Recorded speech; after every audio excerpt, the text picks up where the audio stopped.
Hi friends, chicken gravy எப்படி பண்ணுறதுன்னு பார்க்கலாம். இஞ்சி பூண்டு வெங்காயம் தக்காளி இதெல்லாம் வந்து கட் பண்ணி அரைஞ்சி வச்சுக்கோங்க. நான் வந்து எல்லாமே அரைச்சி தான் யூஸ் பண்ணுவேன். ஃபஸ்ட்டு பாத்திரம் வச்சுக்கோங்க. அடுத்து பட்டை லவங்க பெருசீரகம் இதெல்லாம் போட்டுக்கிறேன். ஆனால் நான் போட்டது வந்து வீடியோ ரெக்கார்ட் ஆகலை. ஸோ இதெல்லாம் போட்டுட்டு அரைச்சி வச்ச அந்த வெங்காயம் தக்காளி பேஸ்ட்டு போட்டு நல்லா கிளறி விட்டுக்குங்க. கருவேப்பிலையும் போட்டுக்குங்க. கொஞ்சம் உங்கள் தேவைக்கு ஏற்ற மாதிரி மஞ்சத்தூள் கொஞ்சம் போட்டுக்குங்க. இதெல்லாம் போட்டுட்டு நல்லா கிளறி விட்டுட்டு அதில் நிறைய தண்ணி இருக்குது பார்த்தீங்களா, அதனால் அதெல்லாம் ட்ரை ஆகிற வரைக்கும் மூடி போட்டு வைக்கணும். சரிங்களா? அப்பப்போ கொஞ்சம் ஓப்பன் பண்ணி கிளறி விட்டுக்குங்க. நீங்கள் இது நான் எதுக்கு வீடியோ எடுக்கிறேன்னா, நிறைய பேருக்கு சமைக்க தெரியாமல் இருக்கும்ல. வீடியோ பார்த்து சமைக்கிறவங்கலாம் இருக்காங்க. நானும் அப்படி தான் ஸ்டார்டிங்லேருந்து சமைத்தேன். ஸோ அந்த மாதிரி இருக்கிறவங்களுக்கு இது யூஸ் ஆகும். அதுக்கப்புறம் மசாலா ஐட்டம் போட்டுக்கலாம். மசாலா வந்து நான் கொஞ்சம் சிக்கன் பவுட்ரு, அதுக்கப்புறம் பெப்பர் பவுட்ரு, காரத்துக்கு ஏற்ற மாதிரி கரம் மசாலாவும் இந்த சில்லி பவுடர் காரத்துக்கு ஏற்ற மாதிரி நான் போட்டிருப்பேன். அதுக்கப்புறம் குழம்புத்தூள், வீட்டில் அரைச்ச குழம்புத்தூள் தான் யூஸ் பண்ணுவேன். ஆனால் இப்போ தீர்ந்துட்டதுனால ஆச்சி குழம்புத்தூள் நான் யூஸ் பண்ணியிருக்கேன்.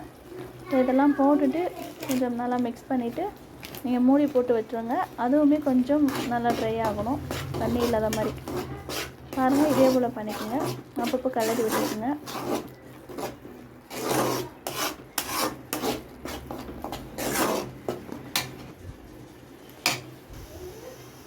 அதுக்கப்புறம் வாஷ் பண்ணி வச்சுருந்த சிக்கன் போட்டுக்கோங்க. நான் வந்து இப்போ அரை கிலோ சிக்கன் வந்து வாஷ் பண்ணி வச்சுருக்கேன். ஆல்ரெடி கொஞ்சம் எடுத்து நான் ஃப்ரை பண்ணிட்டேன். ஸோ இதில் வந்து அரை கிலோ தான் இருக்குது.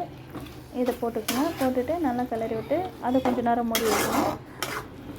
நெக்ஸ்ட்டு பார்த்தீங்கன்னா இது கொஞ்சம் அப்படியே ஒரு மாதிரி வரும். அப்படி வரும்போது நீங்கள் வந்து உங்களுக்கு தேவைக்கு ஏற்ற மாதிரி நல்லா குழம்பு வேணால் நல்லா நிறைய தண்ணி ஊற்றிக்கலாம், இன்னும் கொஞ்சம் தண்ணி ஊற்றிக்கலாம். நான் வந்து கொஞ்சமாக தான் தண்ணி ஊற்றிருக்கேன். இதுவே குழம்பாக தான் வரும். இதுமாதிரி தண்ணி ஊற்றிட்டு அதை நல்லா மிக்ஸ் பண்ணிவிட்டு அதுக்கப்புறம் உங்கள் தேவைக்கு ஏற்ற மாதிரி நீங்கள் வந்து தண்ணி போட்டுக்கலாம். உப்பு கொஞ்சம் போட்டுக்கோங்க தேவைக்கு ஏற்ற மாதிரி. அதுக்கப்புறம் நல்லா மிக்ஸ் பண்ணி விட்டுருங்க. மிக்ஸ் பண்ணி மூடி வச்சுருங்க. அதை கொஞ்சம் கொதிக்கிற மாதிரி வைங்க, கொஞ்சம் ஸ்பீடில். அதுக்கப்புறம் கொஞ்சம் கொதிக்க ஆரம்பிச்சுட்டு சிம்மில் வச்சுருங்க. அப்போது வந்து எண்ணெய் பிரிஞ்சு மேலே வரணும், அந்த அளவுக்கு வந்து இது கொதிக்கணும். அதுலேயே நல்லா குக் ஆகிடும். இப்போ நான் மூடி வச்சுட்டேன். பாருங்கள், இப்போ ஸ்பீடாக வச்சுருக்கேன். இன்னும் கொஞ்சம் நேரத்தில் நான் சிம்மில் வச்சுடுவேன். இது பாருங்கள், ஸ்பீடாக வச்சதுக்கு எண்ணெய் பிரிஞ்சு வந்திருக்கு.